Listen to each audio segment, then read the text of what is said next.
It's your man Alex, and in this video, I'm going to be showing you guys my take on a perfect low fade self haircut. So let's get right into it. So to get started with today's self haircut, I'm going to be putting in the first guideline, which is the bald line, using my Babyliss Pro FX trimmers. These are of course barber trimmers. You don't need them to complete this self haircut, but of course the more money you spend on trimmers, obviously the better likely they are going to be when they cut your hair. So I like to use the expensive ones sometimes, and then of course I'll use the wall ones and then the Glacier ones as well. All of them work perfectly fine. But to go in for this low fade, I'm basically going straight across at my ear, and then I'm significantly dropping that guideline toward the back of my head. So I'm going literally right around the top part of my ear. The second I reach the back of my ear, I'm going to significantly drop the line toward the back of my head, and then leave about ½ inch to an inch toward the bottom of my head so I can create that nice oval shape.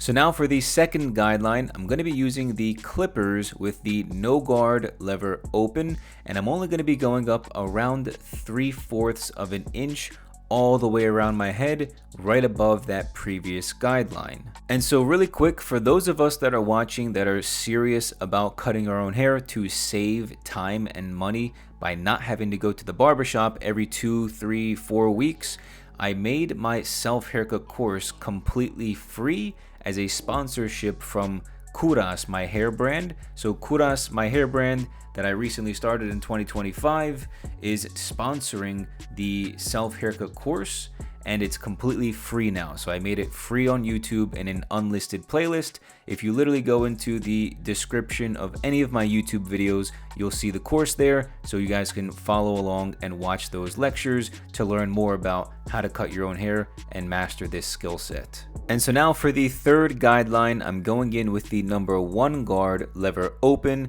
still going up the same exact distance, about 3/4 of an inch from the previous guideline. So now notice whenever I put in the guidelines, I like to follow a very similar sequence. And you'll notice that I always use sequential guards, and I always use the lever open. So it's always no guard lever open, 1 guard lever open, 2 guard lever open. And then when I go in and fade after all of the guidelines are in, then I will start to adjust the lever to the lever halfway, and then the lever closed, and then use the ½ guard and 1½ guard. So it's a very nice system, and I actually have a really detailed document within my self haircut course. If you guys want to check that out, again, the link's in the description of all of my YouTube videos. And so now for the final guideline, I'm going to be using the number 2 guard lever open, and I'm still going to be going up about 3/4 of an inch. Now, because my hair is a little bit longer toward the part line, toward the top of my head, I'm going to be doing quite a bit of freehanding and just really creating the shape myself just by looking through the mirrors and just going up at roughly a 90-degree angle and then flicking out at the same time.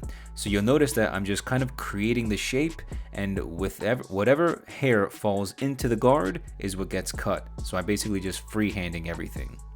Now moving forward with the first step in the fading process, so all of the guidelines are now done. The first step in the fading process is to get rid of the hard line that I put in with the trimmers. Now I'm going to be using the no guard lever halfway for the first step, okay? This is going to get rid of that hard line by about 50%.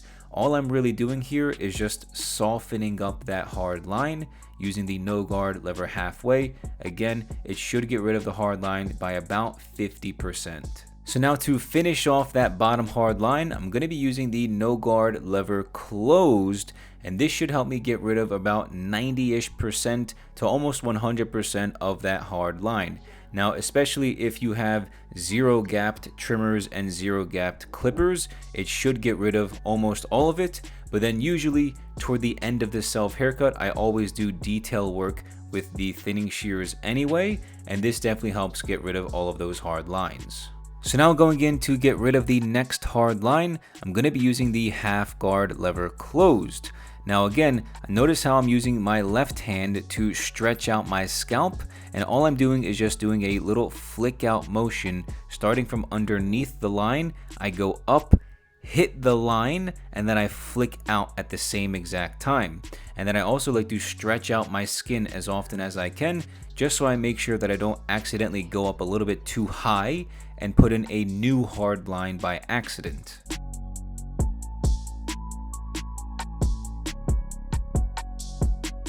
Now going in with the 1.5 guard lever closed, I'm just going to be removing that final hard line here to really make the fade come together. So I'm just doing the same exact thing as before, doing a slight flick out motion, starting from underneath the hard line, going up, hitting the hard line, and kind of freehanding and flicking away at the same exact time. And a lot of times I'll judge my movements with the 1.5 guard based on the sound when I'm hearing and how much is actually getting cut with the clippers. So now we are officially done with all of the guards and the lever positions for the fade. Now we can go in and start to blend in the fade to that longer length on top, and I'm going to be using the thinning shear over comb technique. Now a lot of people think for some reason that this is a difficult technique to do, but I genuinely promise you it's very, very easy, especially with, obviously the more you practice with the mirror setup, figuring out how your arm should move, how you bring the comb up with your one hand and cut with the other hand. It's all a little bit of a learning curve, but of course after a couple uses it's going to become like second nature to you, super easy. So I promise you it's a very, very effective way to blend in the fade to the longer length on top, and it's really not that difficult to do. Now moving forward with the reverse thinning shear method, this is honestly the best way to go ahead and get rid of any type of bulky spots or spots within the fade where you still see hard lines, and make that more gradient. So I'm just going in, flipping my thinning shears in reverse, and I'm cutting directly at any spots within the fade where I see that there's bulky spots and there's still hard lines left. This makes the fade super, super blurry and really just honestly perfect when you're going in and doing the detail work.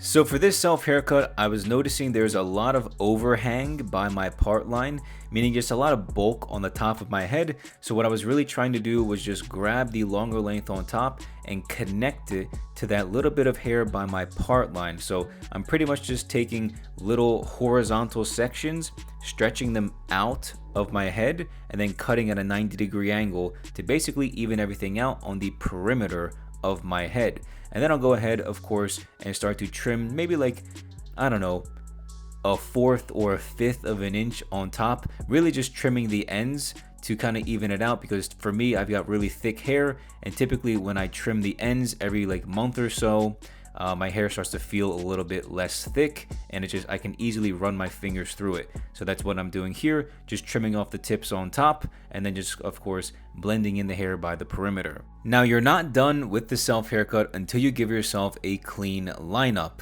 So now I'm going in with my little $5 scissors that I got from Target probably like 15 years ago, and I'm just going to be cleaning up the baby hairs by my forehead. Typically, most people will use the trimmers for this part, but I just like to be a little bit on the safer side and just use the scissors. They're easier to control, more accurate, and I'm just a little bit more precise with these smaller scissors. Then afterwards, I'll go in with my trimmers, of course. I'll do the vertical bars by my forehead, and then the C cup going around my temples by my eyebrows. I'll do those as well. Make those nice and crispy, nice and straight. Clean them up on both sides. Literally, it'll take you no more than like 20 seconds. And yeah, you're pretty much done with the lineup. And if you need to, you can always touch up around the back part of your head as well, if necessary.